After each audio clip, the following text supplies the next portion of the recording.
Hi guys, welcome back to my channel. ఈ రోజు section ఈ అనే ఫిలిపిన్ డ్రామాలో ఎపిసోడ్ 3 ఎక్స్ప్లెయిన్ చేస్తున్నాను. సో ఎపిసోడ్ 3 స్టార్ట్ చేసే ముందు మీరు ఇంకా నా ఛానల్ సబ్స్క్రైబ్ చేసుకోకపోతే వెంటనే సబ్స్క్రైబ్ చేసుకుని ఒక లైక్ చేయండి. సో ఎపిసోడ్ 3 స్టార్టింగ్ లో ఇంకా ఆరీస్ అండ్ వాళ్ళ గ్యాంగ్ అందరూ అక్కడికి వస్తారు. సెక్షన్ ఈ వాళ్ళందరూ వాళ్ళ ముందు వచ్చి నుంచొని వాళ్ళ ఆర్డర్ ని తీసుకుంటూ ఉంటారు. ఇంకా జే వాళ్ళ ఆర్డర్ ని తీసుకుంటూ ఉండగా కీఫర్ వచ్చి తన పక్కన నుంచొని తన షోల్డర్స్ మీద చేయి వేస్తాడు. ఏమైంది అని అనుకుంటూ అప్పుడు ఎల్లాని చూస్తుంది. అప్పుడు అర్థమవుతుంది ఎల్లాని జలస్ చేయడానికి, తను రిగ్రెట్ ఫీల్ అవడానికి కావాలని కీఫర్ ఈ పని చేస్తున్నాడు అని అనుకుంటూ సైలెంట్ అయిపోతుంది. ఇంకా తర్వాత జే దగ్గరికి సెక్షన్ ఏ గ్రూప్ లో ఉన్న కీకో వచ్చి జే దగ్గరికి, నేను నిన్ను లైక్ చేస్తున్నాను, నువ్వు నాతో డేట్కి వస్తావా అని అంటాడు. ఇంకా జే క్వశ్చన్ మార్క్ ఫేస్తో తనని చూస్తూ ఉంటుంది.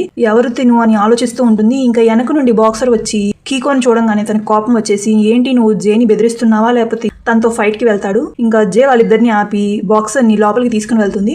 ఇంకా సెక్షన్ ఈ వాళ్ళందరూ అక్కడే ఉంటారు. ఇంకా సెక్షన్ ఈ వాళ్ళందరితో బాక్సర్ ఇలా చెప్తాడు, కీకో జేకి ప్రపోజ్ చేస్తాడు. వాళ్ళందరూ అడుగుతారు జేని, ఏంటి నువ్వు తన్ని యాక్సెప్ట్ చేస్తున్నావా, తనతో డేట్ కి వెళ్తున్నావా ఏంటి అని అడుగుతారు. మీరేం మాట్లాడుతున్నారు, కీకో ఎవరో కూడా నాకు తెలియదు, తను ఫస్ట్ టైం చూడడం, నేను తనతో ఎందుకు డేట్ కి వెళ్తాను అని అంటుంది. ఇంకా అక్కడ నుండి వెళ్ళిపోతుంది. ఇంకా కీఫర్ వాళ్ళ క్లాస్మేట్స్ తో అంటాడు, కీకోని ఫాలో అవ్వండి, తన ఇంటెన్షన్ ఏంటో అబ్జర్వ్ చేస్తూ ఉండండి. వాళ్ళ క్లాస్మేట్స్ కి ఆర్డర్ ఇస్తాడు. ఇంకా తర్వాత సిఎన్ ని జే అడుగుతుంది, ఏమైంది బాక్సర్ కి కీకోని చూడంగానే అంత కోపం వచ్చింది. ఇంకా సిఎన్ అంటాడు, వాళ్ళిద్దరు ఇంతకు ముందే ఫైట్ చేసుకున్నారు అండ్ కీకో చీటింగ్ చేసి ఆ ఫైట్ లో గెలిచాడు, అందుకే బాక్సర్ కి కీకో అంటే చాలా కోపం అని చెప్తాడు. అయితే కీకోని వెంటనే రిజెక్ట్ చేస్తే మంచిది అని అంటుంది. ఇంకా నైట్ యూరి జేని వాళ్ళ ఇంటి దగ్గర డ్రాప్ చేసి ఇంకా గుడ్ నైట్ చెప్పి అక్కడ నుండి వెళ్ళిపోతాడు. అప్పుడే జే చూస్తుంది కీకో తన బైక్ మీద తన ఇంటి ముందు వెయిట్ చేస్తూ ఉంటాడు. ఇంకా జే దగ్గరికి వచ్చి, నాకు నీ మీద నిజంగానే ఫీలింగ్స్ ఉన్నాయి అని చెప్పి తనకి ప్రపోజ్ చేస్తాడు. కావాలంటే అది ప్రూవ్ కూడా చేస్తాను, నాకు ఒక్క ఛాన్స్ ఇవ్వు అని తను రిక్వెస్ట్ చేస్తూ చెప్తాడు. అప్పుడు వెనక నుండి ఆరీస్ వస్తాడు. ఆరీస్ వచ్చి కీకోతో, నువ్వు ఇక్కడేం చేస్తున్నావు ఇంత నైట్, నువ్వు ఇప్పుడు వెళ్ళిపో, రేపు పొద్దున మాట్లాడదాం అని చెప్తాడు. కీకో సైలెంట్ గా అక్కడ నుండి వెళ్ళిపోతాడు. తన కజిన్ తన్ని అంత కేర్ తీసుకున్నాడా అని అనుకుంటూ థ్యాంక్స్ చెప్తుంది. ఇంకా ఆరీస్ అంటాడు, నీకు గుర్తుంది కదా నీ బాయ్ ఫ్రెండ్ ఇంకా హాస్పిటల్లోనే ఉన్నాడు అండ్ తను రీసెంట్ గా డిశ్చార్జ్ కూడా అయ్యాడు. ఇంకా నెక్స్ట్ రోజు మార్నింగ్ ఇంకా జే తన ఇంటి నుండి బయటకు దాక్కుంటూ వస్తుంది. ఇంకా అది దూరం నుండి చూసిన కీఫర్, ఏమైంది నువ్వేంటి దొంగలాగా నడుచుకుంటూ వస్తున్నావు, దాక్కుంటూ అంటాడు. ఇంకా జే అంటుంది, ఏమీ లేదు. ఇంకా కీఫర్ అంటాడు, నువ్వు రెస్టారెంట్ కి కదా వెళ్తుంది, నేను నిన్ను డ్రాప్ చేస్తాను పద నా కార్లో. ఇంకా జే కూడా తన కారు ఎక్కుతుంది. లేట్గా లేచావు కదా, బ్రేక్ఫాస్ట్ తీసుకొని నీ కోసం తెచ్చాను. ఇంకా జే దానిలో సగం తిని కీఫర్కి నువ్వు తిను అంటుంది. జే మనసులో అనుకుంటూ, నేను హాఫ్ తిన్నా కదా తిను, నేను తినింది ఎందుకు తింటాడు అని అనుకుంటూ కీఫర్కి ఇస్తుంది. ఇంకా కీఫర్ చూసి వెంటనే తినేస్తాడు. ఇంకా షాక్ లో ఉంటుంది, కీఫర్ని చూస్తూ ఉంటుంది. కీఫర్ ఏంటి సడన్ గా నాకు హ్యాండ్సమ్ గా కనిపిస్తున్నాడు అని అనుకుంటూ ఇంకా తన హార్ట్ బీట్ మెల్లగా రైజ్ అవుతూ ఇంకా వాళ్ళు రెస్టారెంట్ కి రీచ్ అవుతారు. వాళ్ళిద్దరూ లోపలికి వస్తూ ఉండగా యూరి వాళ్ళిద్దరిని చూస్తాడు. ఇంకా వాళ్ళిద్దరిని చూసి జెలసీగా ఫీల్ అయ్యి, నిజానికి యూరి కూడా జేని లైక్ చేస్తున్నాడు కానీ అది బయటికి చెప్పట్లేదు. యూరి ఆ రెస్టారెంట్ లో వర్క్ చేస్తున్న వాళ్ళ క్లాస్మేట్ అంటాడు, మా డాడీ ఈ రెస్టారెంట్ అప్పు మొత్తం తీర్చేశాడు, సో రేపు నుంచి నేను మీతో పాటు క్లాస్ కి వస్తాను. అది విని మిగతా క్లాస్మేట్స్ అందరూ హ్యాపీగా ఫీల్ అవుతారు. ఈ రోజు లంచ్ నేనే ప్రిపేర్ చేస్తున్నాను, అందరూ ఎంజాయ్ చేయండి అని చెప్తాడు. ఇంకా జే మార్నింగ్ బ్రేక్ఫాస్ట్ కూడా చేయలేదు కదా, వచ్చి టేబుల్ దగ్గర కూర్చొని మెన్యూ చూస్తూ ఉంటుంది. ఇంకా కీఫర్ కూడా తన పక్కన వచ్చి కూర్చొని, నీకు నచ్చింది ఆర్డర్ పెట్టుకో కానీ బిల్ మాత్రం నువ్వే పే చేయాలి అని చెప్తాడు. కీఫర్ ని జే కోపంగా చూస్తూ ఉంటుంది, బిల్ నేనే పే చేస్తే నువ్వెందుకు ఇక్కడ ఉన్నది అని అనుకుంటూ కోపంగా చూస్తుంది. ఇంకా కీఫర్ అంటాడు, లేదు నేను జోక్ చేశాను, బిల్ మొత్తం నేనే పే చేస్తాను, నీకు నచ్చింది ఆర్డర్ పెట్టుకో అంటాడు. సరే అయితే నేను మెన్యూలో ఉన్న ఐటమ్స్ అని ఆర్డర్ పెడతానని మొత్తం ఆర్డర్ పెడుతుంది. ఇంకా హ్యాపీగా తింటూ ఉంటుంది. దూరం నుండి ఇదంతా యూరి చూస్తూ ఉంటాడు. ఇంకా యూరి ఇదంతా చూసి జెలసీ ఫీల్ అవుతూ ఉంటాడు. కీఫర్ చేస్తుందంతా తన ప్లాన్ లో భాగమే. తర్వాత జే హార్ట్ ని బ్రేక్ చేస్తాడు కదా అని అనుకుంటూ బాధపడుతూ ఉంటాడు. రెస్టారెంట్ కి కావాల్సిన వస్తువులన్నీ తీసుకుని వస్తారు. జే పెద్ద పెద్ద బాక్సుల్ని మోసుకుంటూ వస్తుంది. అది చూసిన యూరి, నాకివ్వు కొన్ని అనేలోపు కీఫర్ వచ్చి జే దగ్గర ఉన్న బాక్స్ని తీసుకుంటాడు. ఇంకా జే హ్యాపీ అవుతూ ఇంకా కీఫర్ని చూస్తూ ఉంటుంది. ఇదంతా యూరి చూసి, నేను కొంచెం డిఫరెంట్గా ట్రై చేయాలి అని ఇంకా నెక్స్ట్ రోజు యూరి కాంటాక్ట్ లెన్స్ వేసుకొని జే దగ్గరికి వస్తాడు. జే అది చూసి, నువ్వు చాలా డిఫరెంట్గా ఉన్నావు అని అంటుంది. కానీ యూరి అది విని చాలా హ్యాపీగా ఫీల్ అయ్యి కొంచెం బ్లష్ అవుతూ ఉంటాడు. కానీ జే అది నార్మల్గా చెప్పి క్లాస్ రూమ్ దగ్గరికి నడుచుకుంటూ వెళ్తూ ఉంటారు. వీళ్ళిద్దరిని చూసి కీఫర్ అనుకుంటాడు, ఎందుకు యూరి ఎప్పుడు జేతోనే ఉంటున్నాడు, ఇలా జరిగితే నా ప్లాన్ మొత్తం జే హార్ట్ బ్రేక్ చేద్దామని నా ప్లాన్ అంతా ఫెయిల్ అవుతుంది అని కోపంగా చూస్తూ ఉంటాడు. ఇంకా జే తన డెస్ట్ని బయట పారేద్దామని వెళ్తూ ఉంటుంది. వాళ్ళ క్లాస్మేట్ ఒక అబ్బాయి ఆ డస్ట్బిన్ లో ఏదో పాడేసి వెళ్ళిపోతాడు కంగారుగా. ఏం విసిరేశాడు అని అనుకుంటూ జే వెళ్ళి వెతుకుతుంది. వాళ్ళ క్లాస్మేట్స్ అందరూ లంచ్ చేస్తూ ఉంటారు. అప్పుడే అక్కడికి బాక్సర్ వస్తాడు. బాక్సర్ ఒళ్ళంతా గాయాలై ఉంటాయి. ఏమైంది నీకు, ఎవరు కొట్టారని అందరూ అడుగుతూ ఉంటారు. అప్పుడే ఆ బాక్సర్ చెప్తాడు, కీఫర్ అండ్ వాళ్ళ గ్యాంగ్ అందరూ నన్ను కొట్టారు, కానీ ఇదంతా జేకి చెప్పడు. ఇంకా జే తర్వాత వెళ్ళి బాక్సర్ ని పర్సనల్ గా అడుగుతుంది, నిజం చెప్పు ఏమైంది నీకు అంటే, కీకో తన ప్రపోజల్ ని యాక్సెప్ట్ చేసావని క్లాస్ అంతా స్ప్రెడ్ చేస్తూ ఉంటున్నాడు ఆ న్యూస్ ని. అండ్ నీ మీద బ్యాడ్ కామెంట్స్ కూడా స్ప్రెడ్ చేస్తున్నాడు. నా కోపం వచ్చి ఫైట్ కి వెళ్ళాను, కానీ వాళ్ళ గ్యాంగ్ అందరూ నా మీద రివర్స్ ఫైట్ చేశారు, అందుకే ఇలా అంటాడు. అలా జరగడానికి ఛాన్సే లేదు, నేను నిన్న రాత్రి కీకోని రిజెక్ట్ చేశాను కదా అంటుంది. ఇంకా వాళ్ళందరూ మనం కూడా వాళ్ళ మీద ఫైట్ చేయాలని ప్లాన్ వేసుకుంటూ ఉంటారు. సీఎన్తో జేని ఇక్కడ నుండి తీసుకుని వెళ్ళిపో, ఇంకా మిగిలిన క్లాస్మేట్స్ అండ్ కీఫర్ యూరి అందరూ వాళ్ళ మీద ఎలా ఫైట్కి వెళ్ళాలని ప్లాన్ వేస్తూ ఉంటారు. అండ్ జే కిచెన్లో డిషెస్ని వాష్ చేస్తూ ఉంటుంది. సిఎన్ అంటాడు, నువ్వు వాళ్ళకి కొంచెం కోఆపరేట్ చేయి, నీకోసమే కదా కీకో గ్యాంగ్తో ఫైట్కి వెళ్తున్నారు అని చెప్పి అక్కడ నుండి వెళ్ళిపోతాడు. అప్పుడే అక్కడికి కీఫర్ వస్తాడు. కీఫర్ జేతో అంటాడు, నువ్వేంటి కీకో ప్రపోజల్ని యాక్సెప్ట్ చేద్దాం అనుకుంటున్నావా అంటాడు. జే అంటుంది, నేను ముందే చెప్పాను కదా తను ఎప్పుడో రిజెక్ట్ చేశానని, సో ప్లీజ్ మీరు కీకోతో మాత్రం ఫైట్ చేయబాకండి అంటుంది. కీఫర్, కీకో మీద ఎందుకు అంత కన్సర్న్ చూపిస్తున్నావు, తన సేఫ్టీని కోరుకుంటున్నావు అంటే, నేను తన సేఫ్టీ కాదు మీ సేఫ్టీ కోసం చూస్తున్నాను అని చెప్తుంది. కీఫర్ కొంచెం సాఫ్ట్ అయ్యి, కానీ ఖచ్చితంగా తనతో మాత్రం ఫైట్ చేయాలని చెప్పి అక్కడ నుండి వెళ్ళిపోతాడు. ఫైట్ కి రెడీ అయ్యి స్టార్ట్ అవుతూ ఉంటారు. జే వచ్చి వాళ్ళ దగ్గరికి, నేను కూడా వస్తాను మీతో పాటు అంటుంది. కానీ యూరి, లేదు నువ్వు ఇక్కడే ఉండడం సేఫ్, నువ్వు జాగ్రత్తగా ఇంటికి వెళ్ళు అని చెప్తాడు. ఇంకా జే మొండిగా వాళ్ళ వెనక ఫాలో అవుతూ ఉంటుంది. ఇంకా వాళ్ళందరూ ఒక పాత ఫ్యాక్టరీ లోపలికి వెళ్తారు. ఇంకా అక్కడే యూరి వాళ్ళ గ్యాంగ్ ని కూడా చూస్తారు. ఇంకా యూరి గ్యాంగ్ అండ్ కీఫర్ వాళ్ళ గ్యాంగ్. ఇంకా జే ఇదంతా దూరం నుండి చూస్తూ ఉంటుంది. అప్పుడే ఒక అతను జేని పట్టేసుకుంటాడు వెనక నుండి వచ్చి. ఇంకా బాక్సర్ ముందుకు వచ్చి కీకోతో, నేను ఒక్కడిని సరిపోతాను నీతో ఫైట్ చేయడానికి అని ఛాలెంజ్ చేస్తూ ఉంటాడు. అప్పుడే అక్కడికి ఒక అతను వస్తాడు, ఎవరైతే జేని పట్టుకుంటాడో. ఇంకా తన్ని చూసి కీఫర్ గుర్తుపడతాడు, వేరే స్కూల్లో గ్యాంగ్ లీడర్ అని చెప్తూ ఉంటాడు. ఇంకా అప్పుడే ఆ గ్యాంగ్ లీడర్ అంటాడు, మీకోసం నేను ఒక సర్ప్రైజ్ కూడా దాచాను అని. అప్పుడే జేని వాళ్ళ మనుషులు తీసుకుని వస్తారు. ఇగో తిను నా ప్లేస్లో ఒంటరిగా తిరుగుతూ ఉంది, తిన్ని మీకు అప్పచెప్పాలంటే మీలో మీరే గొడవ పడండి. ఇంకా జేని అక్కడ చూసి వాళ్ళ క్లాస్మేట్స్ అందరూ షాక్ అయిపోతారు. ఇంకా జే ఆ గ్యాంగ్ లీడర్తో అంటుంది, నువ్వు ఎందుకు వాళ్ళని భయపెడుతున్నావు, కావాలంటే నాతో ఫైట్ చేయని. అది విని గ్యాంగ్ లీడర్, నువ్వు చాలా మొండిదానిలా ఉన్నావు, నాకు అలాంటి అమ్మాయిలంటే చాలా ఇష్టం అని జే దగ్గరికి వస్తూ ఉంటాడు. జేతో మిస్బిహేవ్ చేస్తూ ఉంటాడు. ఇంకా గ్యాంగ్ లీడర్ని తన తలతో గట్టిగా ఒకటి కొట్టి ఇంకా పైనుండి జే కిందకి దూకేస్తుంది. అది చూసి వాళ్ళ క్లాస్మేట్స్ అందరూ భయపడిపోతారు. ఇంకా యూరి కీఫర్ వచ్చి జేని పట్టుకుంటారు. కీఫర్ జేని తిడుతూ ఉంటాడు, నువ్వు ఎందుకు ఎప్పుడు ఇంత రెక్లెస్ గా బిహేవ్ చేస్తావని తిడుతూ. ఇంకా గ్యాంగ్ లీడర్ అండ్ వాళ్ళ గ్రూప్ అందరూ అక్కడ నుండి పారిపోతారు. ఇంకా జే చుట్టూ వాళ్ళ క్లాస్మేట్స్ ఉండి జేని కేరింగ్ గా చూసుకుంటూ ఉంటారు. కీఫర్ వచ్చి మెడిసిన్ ఇస్తాడు. కీకో వచ్చి తనకి వాటర్ బాటిల్ ఇస్తాడు. ఇప్పుడే ఫ్రెష్ గా అందరూ ఫైట్ నుండి బయటికి వచ్చారు కదా. ఇంకా అప్పుడే యూరి అంటాడు, నువ్వు నాకు ప్రామిస్ చేయి, ఇంకోసారి నువ్వు ఇలా చేయవని చెప్పు. ఇంకా జే నవ్వుతూ సరే అంటుంది. ఇంకా గ్యాంగ్ లీడర్ ఏమయ్యాడు అని అడుగుతుంది. వేరే స్కూల్లో తను ఒక పెద్ద గ్యాంగ్ లీడర్, ఇంతకు ముందు తనతో చాలా ఫైట్స్ అయినాయి అని కీకో చెప్తాడు. ఇంకా కీఫర్ జే పక్కన కూర్చొని జేని తిడుతూ ఉంటాడు, నువ్వెందుకు అంత రెక్లెస్ గా ఉన్నావు, నువ్వెందుకు ఎప్పుడు ప్రాబ్లమ్స్ లో పడతా ఉంటావు అని, నేను కీకోతో ప్రైవేట్ గా మాట్లాడాలి అని చెప్తుంది. ఇంకా సిఎన్ అంటాడు, పదండి మనందరం వెళ్ళి షాపింగ్ చేద్దాం, అందరినీ తీసుకువెళ్ళిపోతాడు అక్కడ నుండి. ఇంకా కీకో నా ప్రపోజల్ కి రిప్లై చేస్తుందేమో, ఈసారి ఒప్పుకుంటుందేమో అని అనుకుంటూ తన చేతిని పట్టుకోవడానికి ట్రై చేస్తాడు. వెంటనే జే తన చేతిని తీసేసి, ఇలా చూడు కీకో, నువ్వు చాలా మంచోడివి అండ్ చాలా అమ్మాయి డ్రీమ్ బాయ్ కూడా అయి ఉంటావు కదా, నీ మీద నాకు అలాంటి ఫీలింగ్స్ ఏం లేవు అని తన్ని రిజెక్ట్ చేస్తుంది. ఇంకా కీకో కూడా సరే అయితే మనం ఫ్రెండ్స్గా ఉండొచ్చు అని చెప్పి అక్కడ నుండి వెళ్ళిపోతాడు. కీఫర్ అండ్ యూరి వాళ్ళ క్లాస్మేట్స్ అందరూ వస్తారు. రిజెక్ట్ చేసేసాను, తను ఇప్పుడే వెళ్ళిపోయాడు అని చెప్తుంది. అది విని కీఫర్ కొంచెం హ్యాపీగా ఫీల్ అవుతాడు. ఇంకా అప్పుడే బాక్సర్ ముందుకు వచ్చి, పదా నేను మీ ఇంటి వరకు డ్రాప్ చేస్తాను అంటాడు. జే వద్దు నేను వెళ్ళగలను అంటుంది. కానీ బాక్సర్ లేదు, ఖచ్చితంగా నేను డ్రాప్ చేయాలి అని చెప్తాడు. ఇంకా వాళ్ళిద్దరూ వెళ్తూ ఉంటారు. వాళ్ళిద్దరిని యూరి కేఫర్ చూసి, ఇప్పుడే ఒక అబ్బాయిని తప్పించాం, మళ్ళీ ఇంకో అబ్బాయి వచ్చాడా అని కోపంగా చూస్తూ ఉంటారు బాక్సర్ని. జేని తన ఇంటి వరకు డ్రాప్ చేసి జేతో ఇలా అంటాడు, మా అందరి వల్ల నువ్వు నీ లైఫ్ని రిస్క్లో పెట్టావు, కీకో వల్లే ఇదంతా జరిగింది అని చెప్తాడు. కీకో వల్లే నేను ఇంతకుముందు హాస్పిటల్లో కూడా జాయిన్ అయ్యాను. బాక్సర్తో అంటుంది జే, కొంచెం రిలాక్స్ అవ్వు, నేను కీకోని ఎప్పుడో రిజెక్ట్ చేశాను అండ్ ఇంకోసారి తన్ని నా దగ్గరికి కూడా రానివ్వను అంటుంది. అది విని బాక్సర్, నీకు తెలుసా నువ్వు నాకు చాలా స్పెషల్ అంటాడు. నా మీద నీకేమైనా ఫీలింగ్స్ ఉన్నాయా ఏంటి అని షాక్ అవుతుంది. అలాంటిది ఏమీ లేదు, నాకు ముందే గర్ల్ ఫ్రెండ్ ఉంది అని చెప్పి అక్కడ నుండి వెళ్ళిపోతాడు. ఇంకా జే అప్పుడే లోపలికి వస్తుంది. ఇంకా వాళ్ళ అంకుల్ అంటారు, నేను మీ ఆంటీ బయటికి వెళ్తున్నాం, నువ్వు ఆరిస్ జాగ్రత్తగా ఉండండి అని చెప్పి అక్కడ నుండి వెళ్తాడు. ఇంకా ఆరిస్ వచ్చి జేకి రిస్ట్రిక్షన్స్ పెడుతూ ఉంటాడు, నువ్వు అర్ధరాత్రి వరకు బయట తిరగకు, తొందరగా వచ్చేయాలి, నువ్వు ఎప్పుడు ఏమేమి ఏమేం చేస్తున్నావో అని నాకు ఇన్ఫార్మ్ చేస్తూ ఉండు అని అంటూ ఉంటాడు.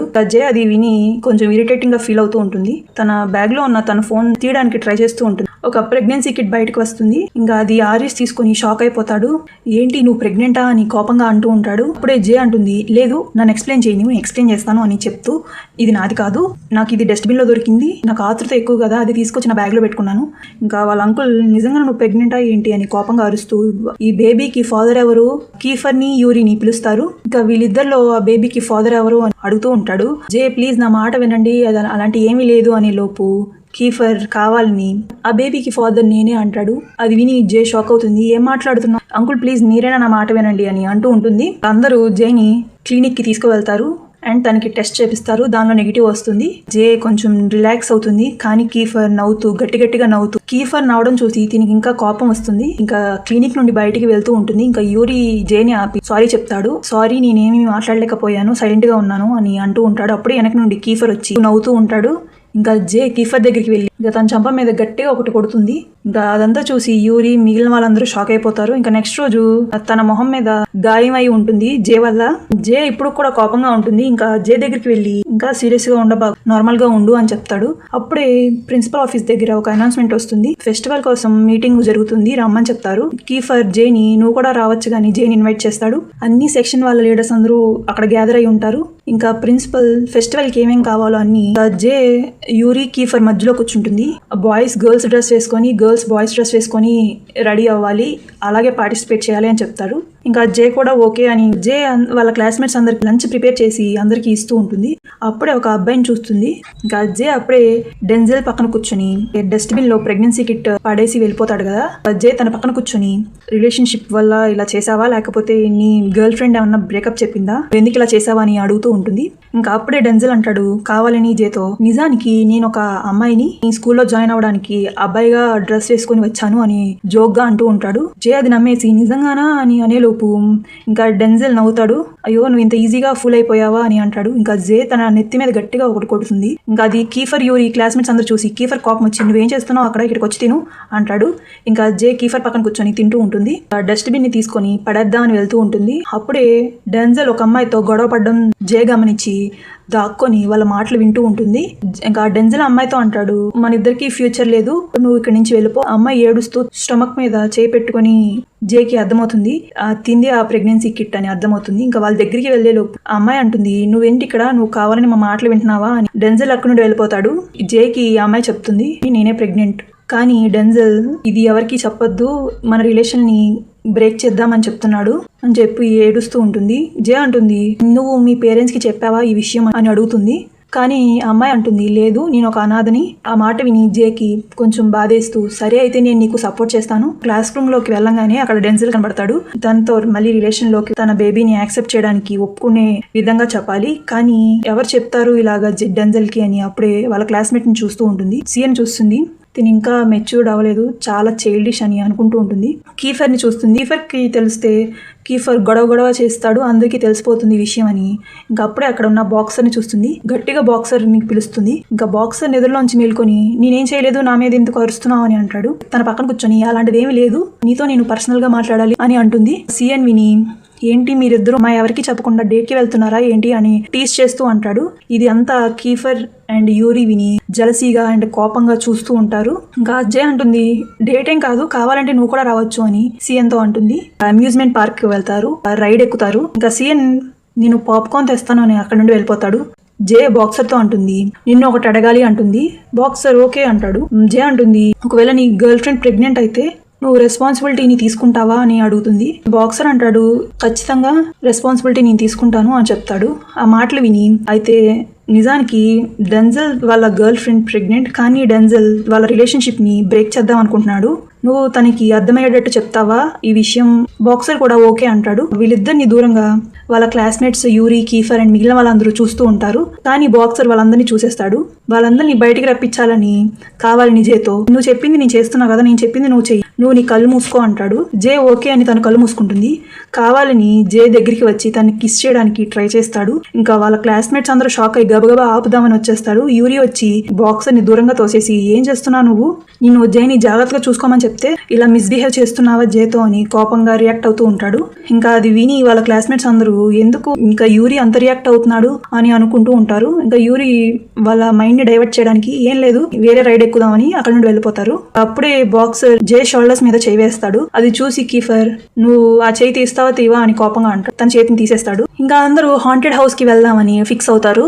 ఇంకా సిఎన్ జే చాలా ఎక్సైటింగ్ గా ఫీల్ అవుతూ ఇంకా స్టార్ట్ అవుతారు. ఇంకా అందరూ లోపలికి వెళ్ళంగా అరుస్తూ ఎంజాయ్ చేస్తూ ఉంటారు. అప్పుడే జే తెలియకుండా ఒక రూమ్ లోకి వెళ్ళి వాళ్ళ క్లాస్మేట్స్ కి దూరంగా వచ్చేస్తుంది. అప్పుడే తనకి ఒక జాంబీ కనబడుతుంది.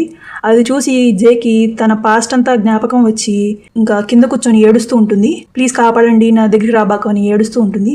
అప్పుడే అక్కడికి కీఫర్ వస్తాడు. ఇలా ఏడుస్తున్నావేంటి, ఏమైంది నీకు అని తన దగ్గరికి వెళ్ళి నేనున్నా కదా పద మన ఇద్దరం బయటికి వెళ్దామని తన చేయి పట్టుకుని తన్ని బయటికి తీసుకుని వెళ్తూ ఉంటాడు.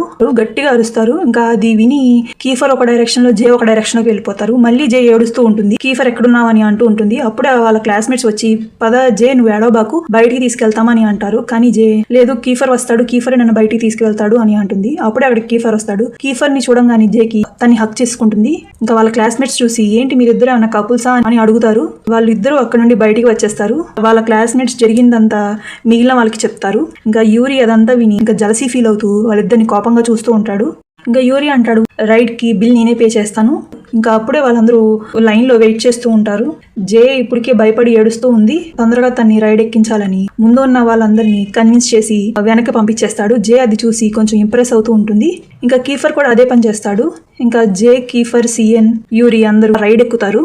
ఇంకా జే పక్కన కీఫర్ కూర్చుంటాడు. రైడ్ స్టార్ట్ అవుతూ ఉంటుంది. అప్పుడే జే క్యూరియాసిటీతో యూరిని అడుగుతుంది నువ్వేం చెప్పి వాళ్ళందరినీ పంపించేశావు యూరి అని అడుగుతుంది. యూరి స్మైల్ ఇస్తూ నేను నీకు ప్రపోజ్ చేస్తున్నాను అని చెప్పాను, అందుకే వాళ్ళందరూ వెళ్ళిపోయారు అని చెప్తాడు. ఇది విని జే కొంచెం ఆక్వర్డ్ గా కొంచెం షైగా ఫీల్ అవుతూ ఉంటుంది. వాళ్ళందరూ సెల్ఫీ తీసుకుంటూ ఉంటారు. అప్పుడే కీఫర్ జే షోల్డర్స్ మీద మళ్ళీ చేవేస్తాడు.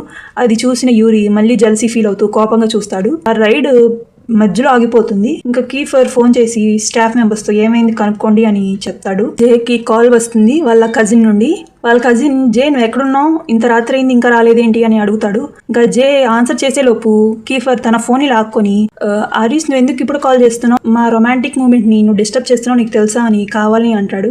జే అది విని నువ్వేం మాట్లాడుతున్నావు అని కోపంగా తన మొబైల్ ని లాక్కోవడానికి ట్రై చేస్తూ ఉంటుంది. ఇంకా మిగిలిన స్టూడెంట్స్ అందరూ వేరే రైడ్ ని ఎంజాయ్ చేస్తూ సెల్ఫీ తీసుకుంటూ ఉంటారు. ఇంకా అప్పుడే ఫైర్ వర్క్స్ అన్ని వస్తూ ఉంటాయి. జే అది హ్యాపీగా చూస్తూ ఉంటుంది. ఫోన్ కీఫర్ దగ్గర ఉందని తను అది లాక్కోవడానికి ట్రై చేస్తూ ఉంటుంది. ఇంకా వాళ్ళిద్దరూ కొట్టుకుంటూ లాక్కుంటూ ఉంటారు. తన ఫోన్ తీసుకోవడానికి ట్రై చేసే లోపు కీఫర్ మీద పడిపోతుంది.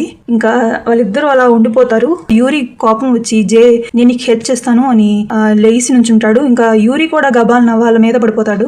వాళ్ళ రైడ్ కిందకి వచ్చేస్తుంది. వాళ్ళ ముగ్గురిని కోపంగా చూస్తూ ఉంటాడు. ఇంకా జేని ఇంటికి తీసుకువెళ్ళి నువ్వేం చేస్తున్నావు, నువ్వు కీఫర్ తో లవ్ లో ఉన్నావా ఏంటి, నిజం చెప్పు అంటాడు. ఇంతకు ముందు జరిగిన విషయాలన్నీ ఆలోచిస్తూ అలాంటిదేం లేదు, తను ఒక బుల్లి అండ్ నన్ను ఎప్పుడూ టీస్ చేస్తూ ఉంటాడు అని చెప్తూ కోపంగా తన రూమ్ లోకి వెళ్ళిపోతుంది. ఇంకా నెక్స్ట్ రోజు మార్నింగ్ బాక్సర్ అండ్ జే డెన్జెల్ వాళ్ళ ఇంటికి వెళ్తారు. ఇంకా వాళ్ళ ఇల్లు చూసి డెన్జెల్ చాలా పూర్ అని అర్థమవుతుంది. ఇంకా డెన్జెల్ దగ్గరికి వెళ్ళి బాక్సర్ అడుగుతాడు నువ్వు మళ్ళీ తనతో రిలేషన్ లోకి వెళ్ళొచ్చు కదా అని చెప్తూ ఉంటాడు. ఇంకా డెన్జెల్ అంటాడు లేదు, తను చాలా రిచ్ అమ్మాయి, వాళ్ళ ఇంట్లో పనిచేసే వాళ్ళలో నేను ఒకడిని, నేను లవ్ చేస్తున్నట్టు యాక్టింగ్ చేసి ఆ స్కూల్లో అడ్మిషన్ రావడానికి ఇదంతా చేశాను. కానీ నిజానికి తర్వాత నేను తనతో ప్రేమలో పడ్డాను, తనతో రిలేషన్ లో వచ్చినా తన్ని హ్యాపీగా చూసుకోలేను, కొంచెం గిల్టీగా ఫీల్ అయ్యి చెప్తూ ఉంటాడు. కానీ వెనక నుండి అప్పుడే ఆ అమ్మాయి వస్తుంది. అదంతా విని ఇంకా ఏడ్చుకుంటూ అక్కడి నుండి వెళ్ళిపోతుంది. ఇంకా జే బాక్సర్ అండ్ డెన్జెల్ కూడా తన వెనక పరిగెడతారు. తన్ని ఆపడానికి ట్రై చేస్తారు. కానీ తనను హార్మ్ చేసుకుందామని బ్రిడ్జ్ పై నుండి నించుంటుంది. మీరు నా దగ్గరికి వస్తే నేను ఖచ్చితంగా దూకేస్తాను, మీరందరూ వెళ్ళిపోండి అని కోపంగా అంటుంది. జే ముందుకు వచ్చి నేను నిన్ను అర్థం చేసుకోగలను, ప్లీజ్ నువ్వు కిందకి రా, నువ్వు ఈ పని చేస్తే నిన్ను ప్రేమించే వాళ్ళు చాలా బాధపడతారు, వాళ్ళ కోసమైనా నువ్వు బతకాలి కదా అని అంటూ ఉంటుంది. అప్పుడే కీఫర్ అంటాడు నువ్వు అంత వీకా, ఎందుకు అన్నిటికి పరిగెడుతూ ఉంటున్నావు, నిన్ను ఇష్టపడే వాళ్ళు తర్వాత ఎలా ఫీల్ అవుతారు నువ్వు లేకపోతే, నువ్వు ఎందుకు అన్నిటికి దూరంగా పరిగెడుతున్నావు అని అంటూ ఉంటాడు. డెన్జెల్ అంటాడు ప్లీజ్ నేను నిన్ను నిజంగానే ప్రేమిస్తున్నాను, ప్లీజ్ నువ్వు కిందకు దిగు అని అంటూ ఉంటాడు. ఇంకా అమ్మాయి కూడా కిందకు దిగుతుంది. డెన్జెల్ ఇంకోసారి ఈ పని మాత్రం చేయబాకు, మేము చాలా పూర్ కాబట్టే నువ్వు నాతో హ్యాపీగా ఉండవని ఈ రిలేషన్షిప్ ని బ్రేక్ చేద్దాం అనుకున్నాను, లేదంటే నీకు తెలుసు కదా నేను నిన్ను ఎంత ఇష్టపడుతున్నాను. ఇదంతా జే చూసి జే అండ్ మిగిలిన క్లాస్మేట్స్ అందరూ చూసి హ్యాపీగా ఫీల్ అవుతూ ఉంటారు. జే కీఫర్ ని చూస్తూ ఉంటుంది. ఇది యూరి గమనించి కోపంగా చూస్తాడు. ఇంకా నెక్స్ట్ రోజు జే క్లాస్ రూమ్ లోకి వెళ్ళంగానే ఫెలిక్స్ కనబడతాడు. ఫెలిక్స్ దగ్గరికి వెళ్ళి హాయ్ చెప్తుంది. కానీ ఫెలిక్స్ కోపంగా జే నువ్వు నాతో మాట్లాడబాకు, నువ్వు ఒక అమ్మాయిని మాత్రం రక్షించావు, కానీ నా బ్రదర్ ఈ ప్రపంచంలో లేకుండా ఉండడానికి నీ కజిన్ వల్లే, నువ్వంటే నాకు ద్వేషం అని చెప్పి అక్కడ నుండి వెళ్ళిపోతాడు. ఇంకా అదంతా విని జేకి కొంచెం భయం వేస్తూ ఉంటుంది. ఏమైంది నిజానికి అని వాళ్ళ ఇంటికి వెళ్ళిన తర్వాత వాళ్ళ కజిన్ అడుగుతుంది. కానీ వాళ్ళ కజిన్ ఆ విషయాలని నీకెందుకు అని అంటూ ఏడుస్తూ ఉంటాడు. ఫస్ట్ టైం వాళ్ళ కజిన్ ఏడడం చూసి జేకి ఈ విషయం ఏదో చాలా పెద్దగానే ఉన్నట్టుంది, నాకెవరు చెప్పట్లేదు అని అనుకుంటూ ఇంకా నెక్స్ట్ రోజు జే ఫెలిక్స్ దగ్గరికి వెళ్తుంది. ఫెలిక్స్ బాస్కెట్ బాల్ ప్రాక్టీస్ చేస్తూ ఉంటాడు. ఇంకా ఫెలిక్స్ బాగా ఆడడం చూసి తన్ని చీట్ చేస్తూ ఉంటుంది. ఫెలిక్స్ తన దగ్గరికి వచ్చి కూర్చొని నువ్వు ఎందుకు నాతో అంత హార్ష్ గా మాట్లాడావు, నేనేం చేయలేదు కదా. కానీ ఫెలిక్స్ అంటాడు నిజానికి మీ కజిన్ వల్లే మా బ్రదర్ ఈ ప్రపంచంలో లేకుండా పోయాడు, నిన్ను చూస్తే మీ కజిన్ గుర్తుకు వస్తాడు, అందుకే నాకు కోపం వస్తూ ఉంటుంది అని చెప్తాడు. నిజానికి మా బ్రదర్ చనిపోయిన తర్వాత మా పేరెంట్స్ నన్ను కూడా వదిలేశారు, నా లైఫ్ మొత్తం నాశనం అయిపోయింది అంటాడు. జే అది విని బాధపడుతూ ఫెలిక్స్ ని ఓదారుస్తూ ఇంకా ఫెలిక్స్ జేకి సారీ చెప్తాడు. నిజానికి నీ తప్పు లేదు కదా, సారీ అని చెప్తాడు. నువ్వు చాలా బాగా ఆడావు కదా, ఎందుకు ఫెస్టివల్ లో పార్టిసిపేట్ చేయొచ్చు కదా అంటుంది. ఫెలిక్స్ జే ఇద్దరు ఫ్రెండ్లీగా మాట్లాడుకుంటూ ఆ ప్రాబ్లం ని సాల్వ్ చేస్తారు. ఆ జే తను ఒక్కతే కూర్చొని ఆలోచిస్తూ ఉంటుంది. మిగిలిన క్లాస్మేట్స్ అందరూ వాళ్ళు గేమ్ ఆడుకుంటూ ఉంటారు. జే సాడ్ గా ఉండడం గమనించి యూరి తన దగ్గరికి వెళ్ళి ఏమైంది నీకు ఇంత సాడ్ గా ఉన్నావు, ఎవరైనా నిన్ను బాధ పెట్టారా ఏంటి అని అడుగుతాడు. జే అంటుంది ఫెలిక్స్ ఎందుకు నాతో అంత కోపంగా ఉన్నాడు, అండ్ నిజానికి ఏమైందో నువ్వు చెప్పగలవా, నా కజిన్ కూడా ఏడవడం ఫస్ట్ టైం నేను చూశాను, నిజానికి ఏమైందో నీకు తెలిసి ఉండిద్ది కదా, నిజం చెప్పు. ఇంకా యూరి అది విని ఆన్సర్ చేసేలోపు కీఫర్ జేని పిలుస్తాడు. నువ్వు కూడా వచ్చి మా గేమ్ లో పార్టిసిపేట్ చెయ్యి అంటాడు. ఇంకా జే కూడా వెళ్తుంది. ఇంకా హ్యాపీ మూడ్ లోకి వచ్చేసి ఇంకా అందరితో ఆడుకుంటూ ఉంటుంది. ఇంకా మిగిలిన వాళ్ళందరూ హ్యాపీగా ఫీల్ అవుతారు. ఇంకా జే స్కూల్ నుండి బయటికి రాగానే ఇంకా అప్పుడు వెనక నుండి ఒక కార్ వచ్చి ఇంకా జేని బలవంతంగా తీసుకుని వెళ్ళిపోతారు. ఇంకా జే అరుస్తూ ఉంటుంది. ఇంకా ఇదంతా సిఎన్ అండ్ వాళ్ళ క్లాస్మేట్ చూస్తారు. ఇంకా గబగబా కార్ వెనక పరిగెడతారు. కానీ ఆ కార్ అప్పటికే వెళ్ళిపోతుంది. వాళ్ళ క్లాస్ కి వచ్చి ఈ విషయం చెప్తారు. ఇంకా కీఫర్ కి యూరికి భయం వేస్తూ ఉంటుంది. ఇంకా యూరికి చాలా కోపం వచ్చి అక్కడ ఉన్న వస్తువులన్నీ పగలగొడుతూ ఉంటాడు. వాళ్ళకి ఎంత ధైర్యం ఉంటే జేని తీసుకువెళ్తారు అని అరుస్తూ ఉంటాడు. ఇంకా కీఫర్ అంటాడు నువ్వు నీ ఎనర్జీని ఇక్కడ వేస్ట్ చేసుకుంటే వాళ్ళ మీద ఎలా ఫైట్ చేస్తావు, పద వెళ్దామని. ఇంకా అప్పుడే వాళ్ళకు ఒక కాల్ వస్తుంది. దానిలో ఆ గ్యాంగ్ లీడర్ ఉంటాడు. జేని బంధించి ఉంటారు. ఇంకా అదంతా చూసి యూరి కీఫర్ కోపంగా నువ్వు జేని హామ్ చేస్తే ఆ తర్వాత నీకు ఏం జరిగిద్దో కూడా నువ్వు ఊహించలేవు అని వార్నింగ్ ఇస్తూ ఉంటాడు. కానీ ఆ గ్యాంగ్ లీడర్ కావాలని జే దగ్గరికి వెళ్ళి తన్ని టచ్ చేయడానికి ట్రై చేస్తూ ఉంటాడు. ఇదంతా యూరి కీఫర్ చూసి చాలా కోపంగా ఫీల్ అయ్యి మీరు నేను చెప్పిన అడ్రస్ కి వచ్చి నాతో ఫైట్ చేసి జేని తీసుకువెళ్ళండి అని ఛాలెంజ్ చేస్తాడు. ఇంకా వాళ్ళందరూ వెళ్దామని డిసైడ్ అవుతారు. ఆ గ్యాంగ్ లీడర్ చెప్పిన అడ్రస్ కి వెళ్దామని వెళ్తూ ఉంటారు. అప్పుడే జే వాళ్ళ కజిన్ అక్కడికి వస్తాడు. కీఫర్ ని కోపంగా నేను వచ్చి జేని కాపాడతాను అంటాడు. కానీ కీఫర్ యూరి వద్దు నువ్వు వస్తే ప్లాన్ అంతా లీక్ అయిపోతుంది, తనకి కొంచెమైనా హామ్ జరిగితే పూర్తి రెస్పాన్సిబిలిటీ మీదే అని చెప్పి చెప్తాడు. వాళ్ళందరూ ఆ గ్యాంగ్ లీడర్ చెప్పిన అడ్రస్ దగ్గరికి వస్తారు. అప్పుడే యూరి కీఫర్తో అంటాడు కీఫర్ నాకు తెలుసు నువ్వు కూడా జేని ప్రేమిస్తున్నావని, ఇప్పటికైనా దాయడానికి ట్రై చేయబాకు అంటాడు. కానీ కీఫర్ లేదు ఇదంతా యాక్టింగ్, ఇదంతా నా ప్లాన్ లో ఒక భాగం, అది కూడా నీకు తెలుసు కదా అంటాడు. కానీ యూరి నువ్వు చెప్పేదంతా అబద్ధం అని నాకు అర్థం అవుతుంది, ఇంకా దాయడానికి ట్రై చేయబాకు అంటాడు. మిగిలిన క్లాస్మేట్స్ అందరూ వస్తారు. ఇంకా వాళ్ళందరూ కలిసి లోపలికి వెళ్తారు. ఓకే గైస్, ఎపిసోడ్ ఇక్కడితో ఎండ్ అవుతుంది. మీరు ఈ వీడియోని ఇక్కడ వరకు చూసుంటే మీకు ఖచ్చితంగా ఈ వీడియో నచ్చి ఉంటుంది కదా. సో ఖచ్చితంగా ఒక లైక్ చేసి సబ్స్క్రైబ్ చేసుకోండి.